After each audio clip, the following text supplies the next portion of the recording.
Business 365, c'est parti avec une première invitée. Elle est charmante, intelligente, elle est rigolote. Camille Traverse, qui a lancé le site prepisport.com. Bonjour Camille. Bonjour. Alors vous êtes toute jeune, vous êtes née en 1989. C'est ça. Oui. Études de commerce, après plein de petits jobs, marketing, communication. Racontez-nous le tout début.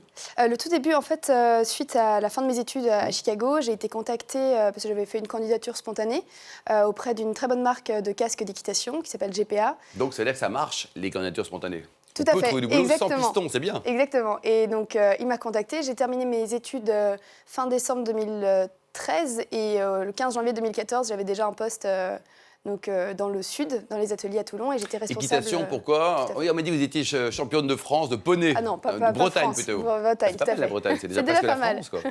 Mais finalement, c'est le plus important dans la France, c'est la Bretagne. Donc là, c'est le premier job. Oui, mais j'y suis restée 1 an et demi et j'ai terminé l'année dernière, j'ai démissionné l'année dernière pour monter ma société.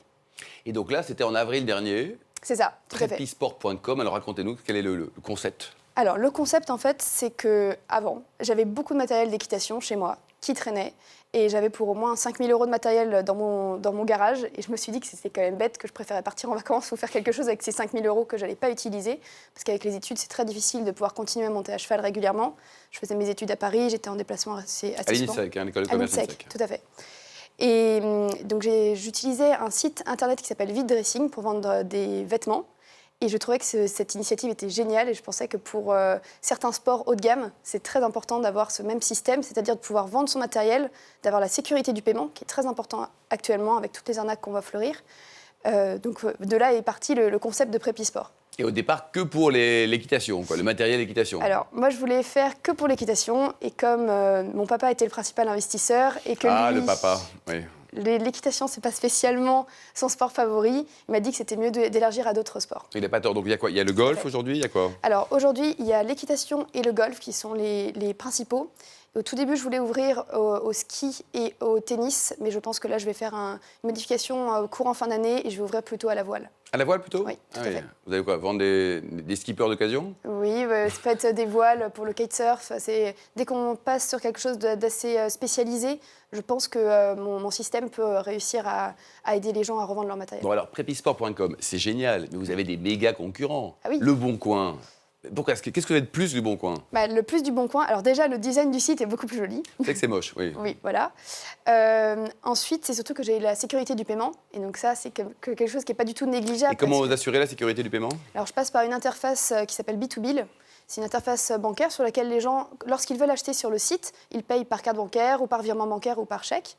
Et moi, j'agis comme tiers de confiance. C'est-à-dire que les gens, je conserve le paiement jusqu'à temps que la personne soit livrée de son produit et garantisse qu'elle a bien reçu son produit. Et la cible, c'est quoi, de 15 à 95 ans? Enfin, c'est ça. Tout le monde peut venir, quoi. Tout le monde. Parce que vous avez une cible spéciale pour les vendeurs, mais vous avez une cible également assez particulière pour les acheteurs. D'accord. Parce qu'après, lorsqu'on parle d'occasion, je veux bien dépoussiérer un petit peu le terme, dans le sens où ce n'est pas des choses avec des trous ou du matériel Décathlon, ce genre de choses. C'est que des bonnes marques.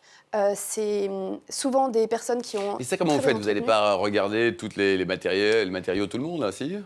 J'essaye de filtrer un petit peu lorsque les gens mettent directement en ligne leurs produits. Donc j'essaye de filtrer à ce moment-là. Et ensuite, j'ouvrirai un nouveau système qui sera un petit peu un service conciergerie, sur lequel ce sera moi qui récupérerai le matériel et qui m'en occuperai de A à Z. Camille, votre business model, parce qu'il faut gagner un peu de sous, hein. Le papa, il veut de l'argent aussi. Exactement. Alors, comment ça marche? Moi, je prends une commission qui est de 15% lors des transactions. C'est pas beaucoup, 15%? Non, c'est pas beaucoup. Et c'est officiel, ça? Tout le monde sait que c'est 15%? Tout à fait. Ça, c'est lorsque les personnes mettent eux-mêmes leurs produits en ligne, c'est ça, c'est 15%. Lorsque je ferai ce service un petit peu conciergerie où, excusez-moi, où je récupérerai le matériel, je vais prendre un pourcentage qui est de 35%, qui est...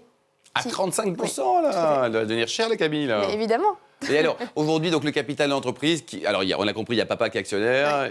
Ça a été moi directement tout. 100%. 100%. Et vous envisagez donc d'ouvrir le capital, récupérer un peu d'argent pour vous développer. Vous voulez combien et pour faire quoi? Alors là, actuellement, je vais faire un premier prêt bancaire parce que pour le moment, ça a été qu'un investissement personnel. Donc faire un premier prêt bancaire qui va me permettre déjà de pouvoir payer mes stagiaires. Les stagiaires. Exactement. Vous en avez combien de stagiaires? Là, j'en avais 2 qui étaient top. La loi, 2 stagiaires pour une entreprise de... C'est ça, c'est compliqué. c'est mal.